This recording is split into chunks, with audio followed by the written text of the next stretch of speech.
तो मेरे पाकिस्तानियों कितने कोई गर्लफ्रेंड है मेरा ब्याह करता टाइम तो पहले घर वाले ने हुन तो मेरे दो बच्चे ने एक का नाम हुसैन नवाज है दूजी का नाम मरियम नवाज है। रामू ऐसे फिर बाबा को मत बताना मैंने आज घर से बाहर जाना है।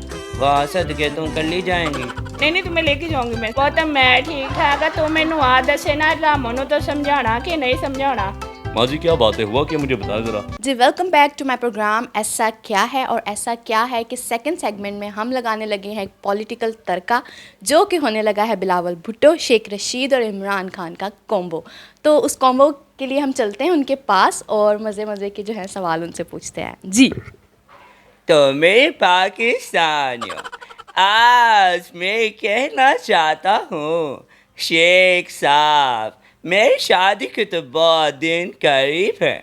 हम आपको इनवाइट नहीं करेंगे, पूरा पाकिस्तान को इनवाइट कर सकते हैं लेकिन शेख रशीद को इनवाइट नहीं करेंगे क्योंकि जब बारिश आता है तो पानी आता है, जब ज़्यादा बारिश आता है तो शेख साहब खुद आते हैं। अच्छा मुझे लगता है आप भुट्टो फैमिली से बड़ा इंस्पायर हैं। देखिए आप अगर भुट्टो की हिस्ट्री पढ़े आप खुद उनसे इंस्पायर हो जाएंगे। ठीक है। अच्छा आप मुझे ये बताएं शेख रशीद की आवाज़ में कि क्यों नहीं बुलाना चाहते। देखें जी, मैं पहली बात तो ये है कि अगर बिलावल भुट्टो मुझे अपनी शादी पे इनवाइट नहीं करेगा, आप देखें इन्होंने मेरा एक रूप देखा, इन्होंने मेरा दूसरा रूप नहीं देखा। आप पिंडी में चले जाएं, रवात में चले जाएं, खन्ना पुल में चले जाएं, राजा बाज़ार में चले जाएं, आप जहाँ मर्ज़ी चले जाएं, मैं बिलावल भुट्टो के पीछे हूँ। चाहे ये शादी में है, किसी पॉलिटिशियन इवेंट में है या किसी भी महकमे में है, मैं बिलावल भुट्टो के साथ हूँ और शाना बशाना खड़ा हूँ। जिस तरह 5 साल मुझे इमरान खान के साथ हो गए, इसी तरह मैं बिलावल भुट्टो के पीछे पड़ा हूँ। और दूसरा रूप इन्होंने कहा तो मैं सनी देओल का रूप इनको दिखाऊंगा कुछ इस तरह से। ओए ये मजदूर कहता है लोहे को पगला के उसका कार बदल देता है, अगर यहाँ पे बिलावल भुट्टो की शादी हुई तो लाशें बिछा दूंगा लाशें। वाह ज़बरदस्त। अच्छा तो इस पे इमरान खान का क्या बयान होना चाहिए। यक नाबुदू व यक नस्ताइन।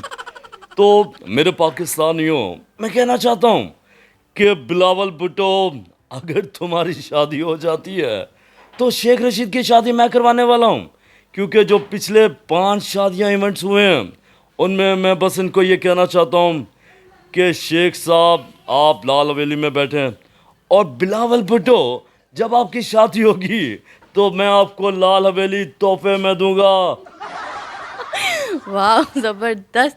अच्छा मुझे ये बताएं कि इमरान खान, शेख रशीद और बिलावल भुट्टो इनकी जो आवाज़ें हैं ये आपने सुन के सीखी हैं या फिर आपने किस तरह इसको परस्यू कैसे किया। जी इसी तरह जैसे इमरान खान साहब को सुना और काफ़ी लोग सुना, इनके फैंस हैं क्योंकि मेरा नाम है मियां नवाज शरीफ। अब मैं जो क्लास फेलोज है कुछ नेबर्स वगैरह घर के आसपास, तो वो ना बड़े मुझे तनकीदिया लफ्ज़ से और आंखें ऐसे टेढ़ी मेढ़ी करके देखते हैं, यार तुम्हारा नाम मियां नवाज शरीफ है, उनको अनदर पार्टीज़ को सपोर्ट करते हैं जैसे बिलावल भुट्टो को या इमरान खान। अब वहाँ पे ना मेरे पास एक ऑप्शन होती है कि जो बंदा कहता है ना फॉर एग्जाम्पल इमरान खान का सपोर्टर है तो उनके साथ ना मैं इमरान खान की वॉइस में बात करता हूँ। तो मेरे पाकिस्तानियों सबसे पहले आप लोगों ने घबराना नहीं है। उस आज उनके फेस में ना स्माइल है। मेन चीज़ है कि मेरा एक हिंट है कि मेरी कोशिश होती है कि लोगों को ना हंसाना, कि किसी को हंसाना भी नहीं किया, तो बस इसी चीज़ को फॉलो करता हूँ और लोगों को बस कोशिश होता है मेरी लोगों को किसी ना किसी वॉइस में ना हंसाता रहूँ, चाहे वो पीपल पार्टी के सपोर्टर हों, इमरान खान के सपोर्टर हों या नवाज शरीफ के सपोर्टर हों, तो बस लोगों को हंसाता रहूँ। दैट्स वेरी गुड कि ये जहाँ भी जाते हैं उनमें घुल जाते हैं, उनके ह्यूमर में जो ह्यूमर के मुताबिक उनको अटैक करते हैं। लेकिन आप मुझे ये बताएं कि अब इमरान खान भी हो गया, भुट्टो भी हो गया, इन सबको हमने सुन लिया, और भी कोई मुनफरिद अंदाज़ होगा जो आपने छुपा के रखा होगा, उनमें कौन कौन है। जिसमें शहबाज शरीफ साहब हैं, ताहिरुल कादरी साहब हैं। अच्छा जो आप जो खुद हैं उनकी नहीं आपको आती। नहीं बेसिकली पता है कि मियां मोहम्मद नवाज शरीफ मेरा भी नाम है और मैं इस मौके पे आके नवाज शरीफ के वॉइस पे मौके पे आके मैं आपको ये कहूँगा, क्योंकि मुझे यहाँ पे आके ये लगता है कि मैं अगर किसी की वॉइस निकालता हूँ ना, कॉपी करता हूँ, तो वो भी एक ना नकल उतारा। बाकियों के लिए इशू नहीं है, जो कि मैं शहबाज शरीफ बोला, लेकिन जो मियां मोहम्मद नवाज शरीफ है ना, उनकी मैं कॉपी खुद भी नहीं करूँगा और ना मैं चाहूँगा कि मेरे पास अगर वॉइस हो तो मैं आपको सुनाऊँ, ऐसा भी नहीं करूँगा। मैं शहबाज शरीफ सुना सकता हूँ, ताहिरुल कादरी साहब सुना सकता हूँ, मतलब उनकी रिस्पेक्ट में उनकी नकल नहीं उतारूँगा। ये भी एक बहुत बड़ी बात होती है कि आपके अंदर एक ऐसा टैलेंट है लेकिन उसके बावजूद भी आप अपने नाम को जो है वो किसी नेगेटिव पर्पस के लिए यूज़ नहीं करते, तो इट्स वेरी गुड और ये एक अच्छी चीज़ है। जितने भी आर्टिस्ट हैं उनको ये चीज़ देखनी चाहिए। चले अब हम सुनते हैं ताहिरुल कादरी साहब को। जी जी ताहिर कादिर साहब अगर गुस्से में हो, फॉर एग्जांपल कि बिलावल भुट्टो की शादी हो गई है, शेख साहब अपने लाल हवेली में बैठे हैं, तो ताहिर कादिर साहब को कोई पूछ नहीं रहा कि आप कोई बताएं कि साइड में इधर आ रहे हैं उधर आ रहे हैं, तो ताहिर कादिर साहब ज़रा गुस्से में कैसे बोलेंगे? आइन के तनाजुर में मैं मियां बरादरान से पूछना चाहता हूँ, आज अगर यहाँ पे शादी का इवेंट होता है, बिलावल भुट्टो की शादी का इवेंट होता है, और मुझे ना तो मैसेज आता है ना कोई कॉल आती है, मैं शेख रशीद को कहना चाहता हूँ दमादम मस्त कलंदर कर देंगे। अच्छा, मुझे ना एक टाइम के लिए लगता है कि मैं वाकई उन सबके साथ ही मौजूद हूँ, कोई और नई चीज़ नहीं है, मुझे लगता है ये वही है। तो ये भी एक बड़ी चीज़ होती है, इट्स वेरी गुड।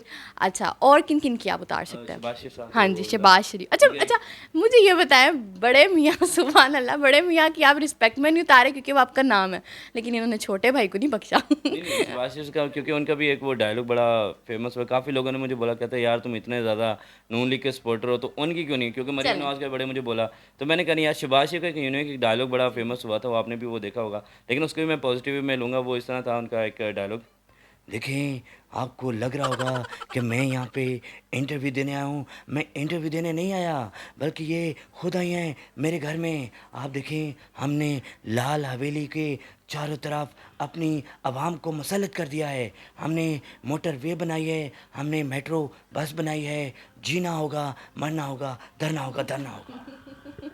क्लैपिंग। अच्छा, मुझे ये बताएं नवाज साहब कि आपने अब सबकी मिमिक्री तो तकरीबन उतार ली है, अब आपकी थोड़ी लाइफ की तरफ आ जाते हैं। जब आप ये टैलेंट आपके अंदर था, आपने इसको ढूंढा, आपने तलाश किया और आपने फिर इसको एज अ करियर जो है लेके चले, तो उसके बाद आपकी ज़िंदगी में कैसे चेंजिंग्स आई? क्या क्या आपने किया? कितने कितने लोगों ने आपका इंटरव्यू ले लिया है? क्या क्या जो आप अचीव कर चुके हैं? जी देखिए, ऐसा है कि इंटरव्यूज़ माशाल्लाह काफ़ी लोगों ने लिए हैं, यूट्यूब चैनल्स वालों ने। एक लाहौर रंग एक इंटरव्यू था मॉर्निंग शो में मेरा, तो इसी तरह इंटरव्यूज़ काफ़ी हुए हैं। लेकिन मुझे जो बेनिफिट है ना, मैं जो चाहता हूँ, मैं बस ये चाहता हूँ कि मेरी वीडियोज़ या मुझे लोग मिलते हैं, अट्रैक्ट होते हैं मेरे साथ, कोई भी अगर फ़ोन कॉल वगैरह पे या वैसे सोशल ऐप पे, तो मेरी बस ये कोशिश होती है कि वो मेरी वजह से, मेरी बातों से ना उसके चेहरे पे बस मुस्कुराहट आ जाए। कोई जो इंसान मुझे एक दफ़ा सुन लेता है ना, फॉर एग्जांपल मेरी वीडियो देख लेते हैं और वो 1 सेकंड के लिए वो मेरी वीडियो देख लेता है, और वो मैं कुछ ऐसे डायलॉग्स होते हैं जैसे फ़नी कैरेक्टर्स कुछ ऐड कर रहा होता हूँ, और वो मेरी वॉइस अगर उनको अच्छी लगती है, उनके चेहरे पे मुस्कुराहट आती है, बस मुझे वो चीज़ चाहिए कि मेरी वजह से वो मुस्कुराते हैं, बस और कुछ नहीं। इंटरव्यूज़ तो बहुत होते हैं, अल्लाह का शुक्र है, अभी भी होते हैं, चलते फिरते मैं खुद लोगों को बोल रहा था कि यार मैं मिमिक्री करता हूँ। मैं तो यहाँ तक कि हम सफ़र में थे, मतलब हम नारायण का गाँव जा रहे थे, रास्ते में हमने एक स्टे किया, तो रास्ते में एक स्टे किया एक फ्यूल पंप पे, तो वहाँ पे ना मैंने वो जो गार्ड था ना, मैंने उसके साथ भी प्रैंक कर दिया। मैं गार्ड इस तरफ गया तो मैं गार्ड को ना साथ पीछे से आवाज़ दी, अंकल मेरी बात सुने। अब वो अंकल घूम के मेरे पास आए, कहता बेटा यहाँ से आवाज़ आई। मैंने कहा हाँ जी अंकल मुझे भी आई है, पता नहीं किसी लड़की की थी। अब वो बेचारा डर के मारे ना पीछे दीवार के साथ खड़ा हो गया, यार हो सकता है यहाँ पे भूत वूत आ गए हैं। इस तरह था वो। अच्छा, ये भी एक बहुत अच्छी चीज़ है कि जिस तरह के हमारे हालात चल रहे हैं, हमारे मुल्क के हालात चल रहे हैं महंगाई में, और ये एक ऐसा टैलेंट लेकर आते हैं कि जिससे लोगों के चेहरों पे हंसी आती है, जो कि बहुत कम है। असल में ना हमारे मुल्क में ना आर्ट की कदर नहीं है, ऐसे ही है। ऐसे बिल्कुल। अगर ये चीज़ बाहर करे, मिमिक्री का एक बहुत वहाँ पे रिवाज है, तो आप मेरे क्या लेकिन फिर भी अपने मुल्क में रहते हुए अपने मुल्क के लोगों के लिए कर रहे हैं, तो इस पर क्या कहेंगे आप? जी अल्लाह का शुक्र है, मैं क्योंकि आउट ऑफ कंट्री में था, दुबई में काफ़ी लोगों ने मुझे अप्रिशिएट किया, इंडियन भी थे उनमें काफ़ी। तो उन लोगों में से ना 2-3 लोगों ने मुझे ऐसे बोला कि आप ना कपल शो में मतलब एंट्री करें, आपको कोई कहते तो हम आपको मैंने कहा यार देखो, अगर मैंने अल्लाह का शुक्र, अल्लाह ताला ने मुझे अपने नाम से इज़्ज़त दी है। जैसे भी लोग नेगेटिविटी भी होती है लोगों में, अब मैं हर बंदे को तो नहीं ना रोक सकता यार कहाँ पे गलत है, हर बंदे की अपनी चॉइस होती है। मेरा नाम मियां मोहम्मद नवाज शरीफ है। जब मेरे वालिद साहब ने मेरा नाम रखा तो मेरे वालिद साहब को बड़े लोग मतलब तनकीदिया वो कहते थे यार तुमने अपने बेटे का नाम क्या रखा, तो मुझे ना वो दिल में ना फील हुआ कि यार मेरे वालिद साहब के फ्रेंड्स कहते थे, मेरे अबू के दोस्त वगैरह रिलेटिव कुछ ना, कि अपने बेटे का नाम तुमने नवाज शरीफ क्यों रखा, कुछ नाम चेंज करो ये वो। तो मैं उन लोगों के लिए मद्देनज़र रखते हुए मैंने अपनी बेटी और बेटे का नाम रखा मरियम नवाज और शहनवाज। मैंने कहा अब जो करना है कर लो। मेरे वालिद साहब को बातें करते हैं, मैं भी वैसा निकलूँ, जो करना है कर लो। मतलब ये मेरा उनके लिए अच्छा दैट्स अ स्पिरिट। अच्छा, मुझे ये भी बताएं कि आप किसी जो है कार्टून करेक्टर की भी करते हैं? जी बच्चों के लिए ज़्यादा अक्सर होता है, सोशल ऐप पे कोई कह देता है, कुछ फैमिली ब्रॉड्स आ जाती हैं जहाँ पे बच्चों का कहते हैं हमारे बच्चे आपको सुने हैं। तो मिस्टर बीन का एक्टर का होता है, वैसे बोलता तो नहीं है मिस्टर बीन, लेकिन उनका जो बोलने का थोड़ा बहुत स्टाइल होता है एक, वो इस तरह से है कुछ। यश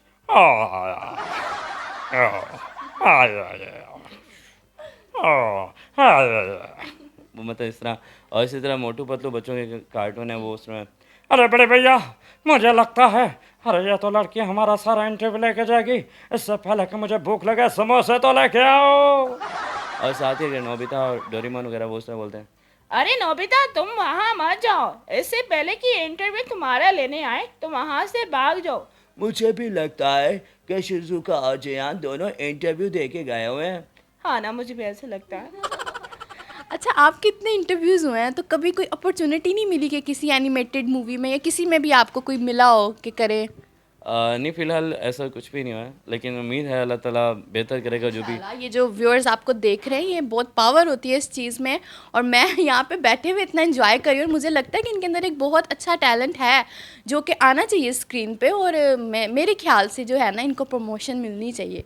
ठीक है, अच्छा मुझे ये भी बताएं कि अगर आपको कोई भी मतलब अभी कोई, ये तो करेक्टर्स जो हैं वो बन चुके हैं, इनकी आपने देख लिया, अगर आपको कोई न्यू करेक्टर इम्प्लीमेंट करना हो तो आपको कितना टाइम लग जाता है उसकी जो सारा कुछ करने में? जी सोशल पे सम टाइम ऐसा होता है कि लोग मुझे चैलेंज कर देते हैं कि यार ये आपके लिए चैलेंज, अगर आप तो मेरी आवाज़ निकालो। और इसी तरह क्या हुआ कि मैंने एक बंदे की ना फेस टू फेस, मतलब सम टाइम होता है मैं जज कर लेता हूँ कि यार इसका कैरेक्टर थोड़ा सा गले को टेढ़ा मेढ़ा करना है या स्ट्रेट फॉरवर्ड बोल देना है। तो सम टाइम ऐसा होता है कि मैं स्ट्रेट फॉरवर्ड ना लोगों की आवाज़ कॉपी कर लेता हूँ। जैसे कोई कहता है एक आदमी था, बेसिकली मुझे लग रहा था थोड़ा ना अजीब सा, तो वो ऐसे बोलता था, मुझे उसकी आवाज़ सुनाता हूँ ऐसे, यार मेरे गल सुनो भाई, मैं ਤੁਹਾਡੇ ਨਾਲ ਗੱਲ करना, ਤੁਸੀਂ मेरी आवाज़ ਕੱਟ ਦਿਓ, मैं ਤੁਹਾਨੂੰ मान जाऊंगा। तो बस उसका डायलॉग सुना तो मैंने कहा अरे कौन सा मुश्किल, मैं जैसे बोला वो लोग आवाम जो उनकी हंस रही नीचे है, मुझे बना रहे हंसने वाले, तो उन्होंने कहा यार सेम टू सेम कॉपी किया। सम टाइम ऐसा होता है कि मैं मुश्किल फील करता हूँ, लेकिन ये है कि एडजस्ट करता हूँ, 1 वीक का उनको टाइम दे देता हूँ, 1 वीक के अंदर इंशाल्लाह उनको मैं कॉपी कर लेता हूँ, जो भी टैलेंट होता है, जो भी वॉइस होती है। Okay, it's also very nice. ठीक है, अब हम चलते हैं एक छोटे से ब्रेक की तरफ और आपसे मिलते हैं एक ब्रेक के बाद।